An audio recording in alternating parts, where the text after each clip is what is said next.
안녕하십니까. 만화 공인중개사의 저자 이용훈입니다. 오늘은 공인중개사 법령 및 중개실무 제18강 14 부동산 거래의 신고 1편을 같이 공부하도록 하겠습니다. 오늘과 다음 시간에 걸쳐서 부동산 거래 신고에 관한 공부를 하도록 하겠는데, 우리가 공부하는 공인중개사 법령의 정식 명칭이 공인중개사의 업무 및 부동산 거래 신고에 관한 법률입니다. 그만큼 부동산 거래 신고 요 부분이 공인중개사 법령으로 볼 때 반을 차지하는 거예요.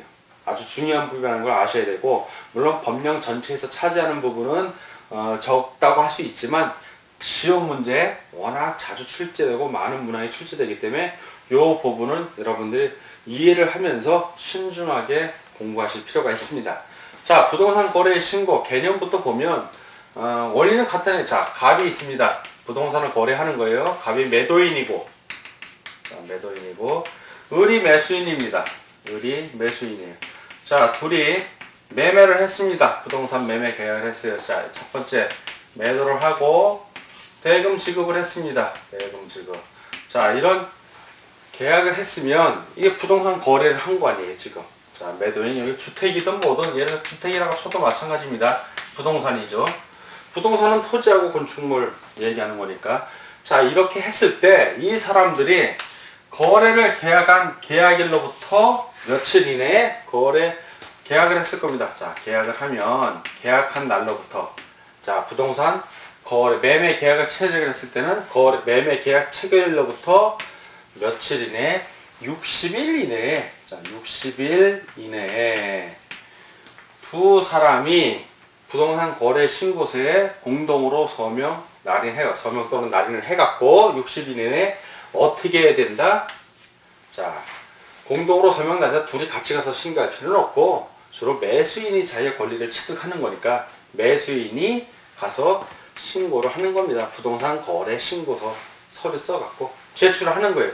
요게 부동산 거래 신고의 기본 개념입니다. 개념. 자, 이 신고를 할 때 이 신고서에 9가지 신고사항이 있어요. 9가지 신고사항. 자, 9가지 신고사항이 있는데, 자, 먼저 이 9가지 신고사항 이전에, 그럼 도대체 신고를 하는데 이 신고, 주택을 신고한다고 그랬죠. 부동산 거래 신고니까 대상이 부동산입니다. 자, 그러면 이 신고의 대상이 뭐냐? 대상, 신고. 어떤 경우에 어떤 걸 임대차는 신고의 대상이 아니에요. 거래니까 매매한 경우만 신고 대상인데, 무엇을 매매했을 때 신고를 해야 되냐? 그 대상을 보면 첫 번째, 부동산이에요, 부동산. 자, 첫 번째는 부동산이고, 자, 두 번째는 부동산을 취득할 수 있는 권리예요. 취득할 수 있는 권리. 부동산을 취득할 수 있는 권리. 두 개입니다. 자, 부동산 또 둘로 나뉘죠. 토지, 건축물. 자, 토지를 거래했거나 건축물을 했거나 토지와 건물을 일괄해서 하나의 거래 단위로 해서 복합 부동산으로 거래를 해도 마찬가지입니다. 특히 복합 부동산, 주택인 경우가 그렇죠. 주택을 거래해도 부동산 거래 신고를 해야 되는 거고, 자, 부동산을 취득할 수 있는 권리 둘로 나뉩니다. 하나는 분양권이에요. 분양권. 동호수가 특정된 분양권이고, 또 하나는 입주권입니다. 예. 입주자로 선정될 수 있는 지위. 자, 이런 것들을 토지, 건축물 또는 토지, 건축물 합쳐도 되고, 자, 분양권, 입주권, 이런 거를 매매 거래했을 때, 매매 계약을 했을 때는 이 매도인과 매수인이 60일 이내에 부동산 소재지 또는 부동산을 취득할 수 있는 권리의 대상이 되는 부동산의 소재지 시군구청에 신고를 해야 되는 겁니다. 자, 신고를 하는데, 자, 어떤 걸 신고를 하냐? 바로 9가지 신고 대상이 있어요. 그 내용. 자, 대상, 저런 거 했을 때 그 중에 무엇을 신고할 것인가? 자, 이 9가지 쭉 다 해야 되는데, 요 9가지도 다 외우려면 여러분들이 힘들어요. 그러나 9가지 다 알고 있어야 돼요. 어차피 공인중개사가 되면 이거 다 알아야 되는 겁니다. 자, 9가지. 또 중요 글자만 따서 한번 우리가 공부를 해봅시다. 중요 글자. 자, 9가지를 신고해야 되는데, 중다리가 이거 신고를 해야 돼. 중다리가. 근데 중다리가 이 부동산이 하도 머리가 아파갖고, 주동산 갖고, 아유, 이게 서면 나는 돼지다. 막 이런 식으로 말을 하니까 부동산에 들을 때 기분이 나쁘는 거야. 자, 그래서 인계 소면 좋아요 싫어요? 싫죠. 부동산인데 소가 아니잖아. 자, 누구 입으로 말했다? 중다리 입으로 말한 거예요. 중다리 입으로. 자, 하나, 둘, 셋, 넷, 다섯, 여섯, 일곱, 여덟, 아홉 가지 딱 나왔네. 자, 이제 구체적으로 보자고요. 자, 인. 뭐야? 약자가 되겠죠. 인적사항이에요. 자, 당사자 인적사항, 좀 매도인하고 매수인의 인적사항이 되는 겁니다. 매도인, 매수인의 인적사항. 자, 걔는 바로 계약일. 자, 계약일로부터 60일이니까 언제 계약했는지 적어야죠. 신고서에다가. 자, 신고할 때 9가지 신고를 어디는 신고서에 하는데 신고서 양식이 이게 다 들어가 있어요. 그렇지만 법에는 규정을 해주는 거죠. 뭐뭐를 하라고. 자, 계약일, 중도금 지급일, 잔금 지급일 뭐 이런 게 다 들어갈 거예요. 계약일 포함해서. 자, 소는 소재지. 소재지. 지금 부동산 거래하는 거 아니에요. 자, 거래 대상 부동산의 소재지. 또는 부동산을 취득할 수 있는 권리, 분양권이나 입주권 같은 경우에는 그 대상이 되는 토지에 또는 대상이 되는 건물의 소재지를 얘기하는 겁니다. 소재지, 지번, 지목, 주소를 얘기하는 거예요, 결국은. 자, 네 번째는 면적. 면적. 거래 대상 부동산의 종류 및 계약 대상 면적을 얘기하는 거고, 실초는, 이거는 좀 발음을 제가 편하게 여러분들 하시라고 한 건데, 자, 이게 시라고 조예요, 시라고 조. 즉, 실제 거래 가격. 실제 거래 가격. 실제 얼마에 거래했는지. 자, 조는 조건이나 기한이 있으면 그걸 얘기하는 거예요. 실조. 자, 그리고 중은 중개업자. 중개업자. 중개업자가 있다면 중개업자를 넣어줘야 되고, 달은 달. 요 달하고 입은 좀 특이한 케이스인데, 여기까지는 다 언제나 해야 되고, 달은 어떤 특정한 경우에만 요 달하고 입을 넣어주면 돼요. 달은 자금 조달이에요. 자금 조달. 자금 조달계. 그리고 입은 입주계획. 네. 입주계획. 자, 이 달하고 입은 어떤 경우냐면 주택거래 신고지역. 주택거래 신고지역에서 주택을 거래했을 때고, 또 조건이 하나 더 있어. and 6억 원을 초과했을 때. 자, 주택거래 신고지역이라고 하더라도 6억 원 이하면은 이 조달계획이나 입주계획은 안 해도 돼요.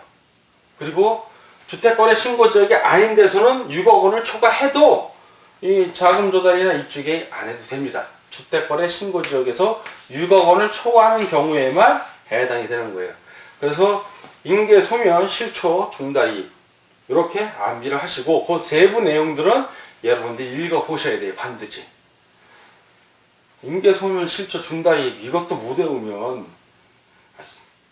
뭐라고 더 이상 말 안 하겠어요. 외워야 돼. 외워야 돼. 그냥 외우세요. 그래, 내용 하나하나까지 다 외우라는 말은 지금 안 드려요. 그거는 여러분들이 3번, 4번, 5번 반복하다 보면 차찰로 외워져. 거기다가 문제, 실전 문제 풀이까지 풀다 보면 거기에도 이거하고 관련된 문제가 또 나와. 풀다 보면 나중에 저절로 외워지니까 처음부터 외우려고 하지 않고 처음에는 한 번씩 읽어만 보세요.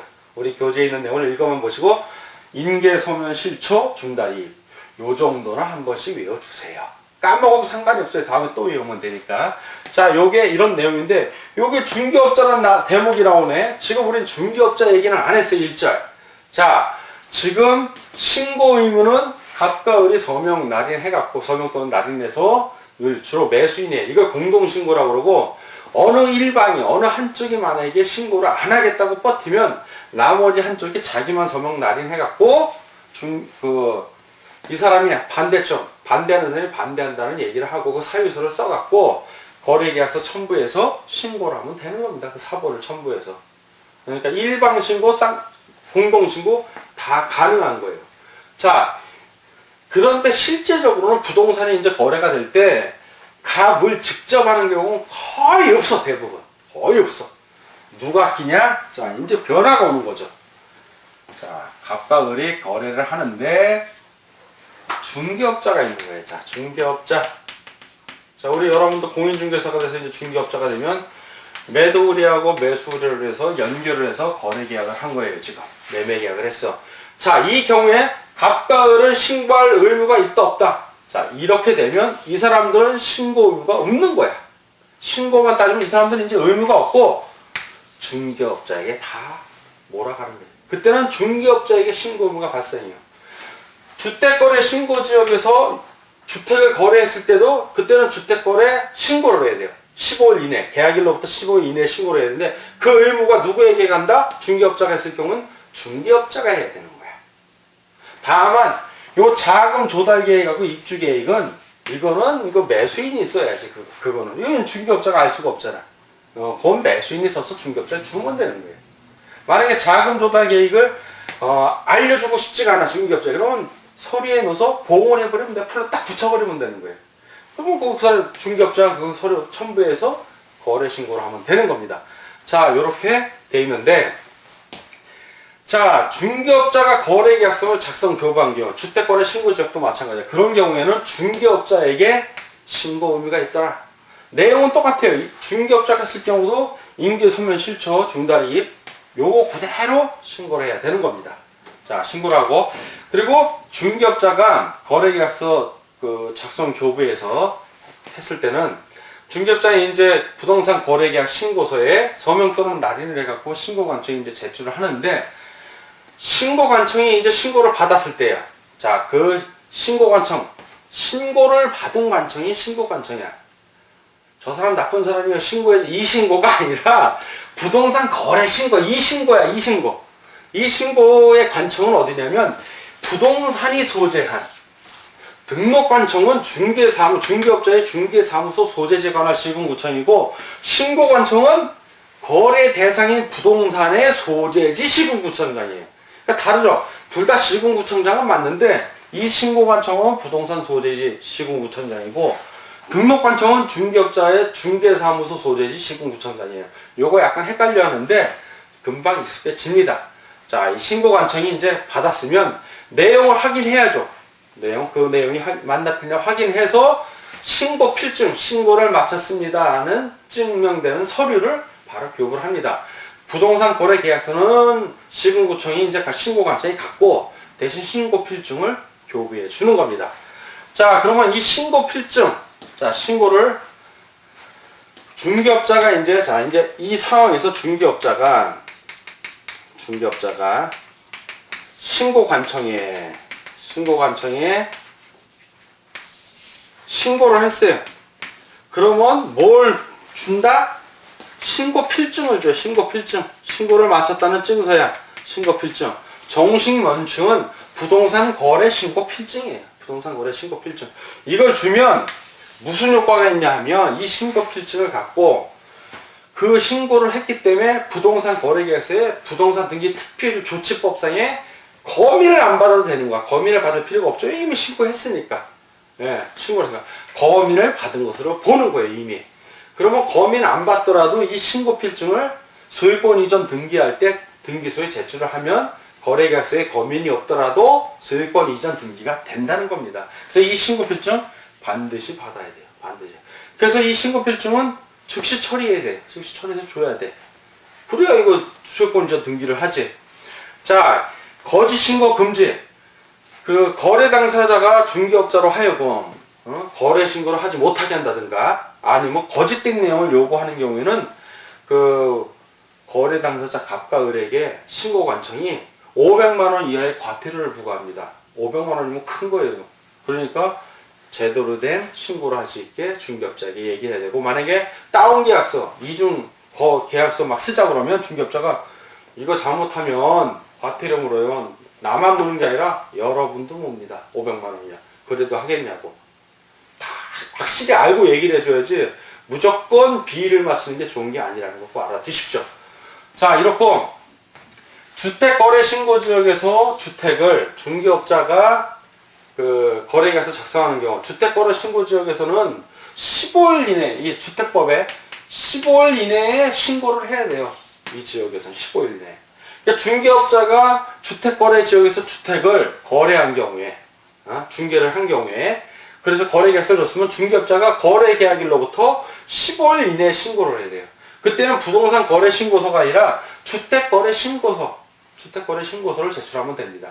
똑같아요, 나머지는. 그리고 6억 원이 초과한 경우에 한해서 자금 조달 계약하고 입주 계획을 이 매수인에게 써달라고 해갖고 그걸 첨부해서 제출하면 됩니다. 자, 주택거래 신고지역에서 만약에 당사자가 중개업자 없이 당사자가 한 경우에는 주택법의 규정을 받으면 돼요. 이게 부동산 거래 신고하고 상관이 없어요. 그 사람들은. 그러나 중개업자가 이렇게 한 경우에는 주택법상의 거래 신고는 그 중개업자가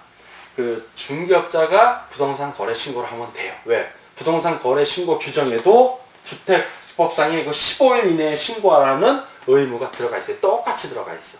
그러니까 주택법상의 거래 신고, 요 의무가 공인중개사법 안에 부동산 거래 신고 규정이 되어 있기 때문에 중개업자가 15일 이내에 신고를 하면 됩니다. 자, 일반적으로 일반 지역에서는 다 60일에, 그리고 주택거래 신고 지역이라 하더라도 주택거래 신고 지역에서 일반 건물을, 뭐 토지를 이런 걸 거래했어. 그럼 이게 15일 이내 해야 돼요? 이건 60일 이내 해야 돼. 60일 이내에 하면 돼. 이건 주택거래 신고 중에서 주택을 거래했을 때 15일이고 일반 토지나 건물은 상관이 없어. 주택이 아닌 경우에는 그건 60일 이내에 하면 되는 거예요. 예, 그 예외 규정이기 때문에 그걸 정확하게 인식을 하면 됩니다. 결국 주택거래 신고 지역이든 일반 지역이든 중개업자가 중개를 해서 거래계약서를 작성했을 때는 누가 신고 의무를 갖는다? 매도인 매수인이 아니라 중개업자에게 신고 의무가 있다더라. 이걸 반드시 여러분들이 꼭 기억을 해 주셔야 돼요. 워낙 중요한 개념이기 때문에. 자, 그리고 신분의 확인, 부동산 거래 신고 또는 주택 거래 신고를 하려는 자는 주민등록증 같은 것도 가지고 가야 돼요. 이건 매도인이나 매수인이 신고하는 경우도 마찬가지고 중개업자가 신고하는 경우에도 신분증을 꼭 들고 가야 돼요. 그래야 그 신고 관청에서 이 사람이 어떤 사람인지 신분을 확인해야 제대로 된 신고인하고 맞는지 안 맞는지를 확인할 수 있기 때문에 그렇습니다. 자, 그리고 부동산 거래 신고 필증을 받은 경우에 일반 지역에서 주택거래 신고 지역이 아닌 일반 지역에서 주택을 거래하면 그때는 부동산 거래 신고를 하는 거예요. 부동산 거래 신고를 하는 거고 주택거래 신고 지역의 주택에 한해서만 주택거래 신고를 하는 겁니다. 일반 지역에서 주택거래 신고를 하면 부동산 주택을 거래했다 하더라도 부동산 거래 신고를 하고 부동산 거래 신고 필증을 교부하는 거고 다만 주택거래 신고 지역에서 주택을 거래한 경우에는 주택거래 신고를 하고 주택거래계약 신고 필증을 받아가는 겁니다. 자, 일반 지역에서는 부동산 거래계약 신고 필증이고 주택거래 신고 지역에서는 주택거래계약 신고 필증이 되는 거예요. 신고서 역시 일반 지역에서는 부동산 거래계약 신고서가 되는 거고 주택거래계약 신고 지역에서는 주택거래계약 신고서가 되는 겁니다. 신고서를 제출하는, 신고할 때는 나 신고합니다가 아니라 신고서를 제출하는 거게 신고가 되는 거예요.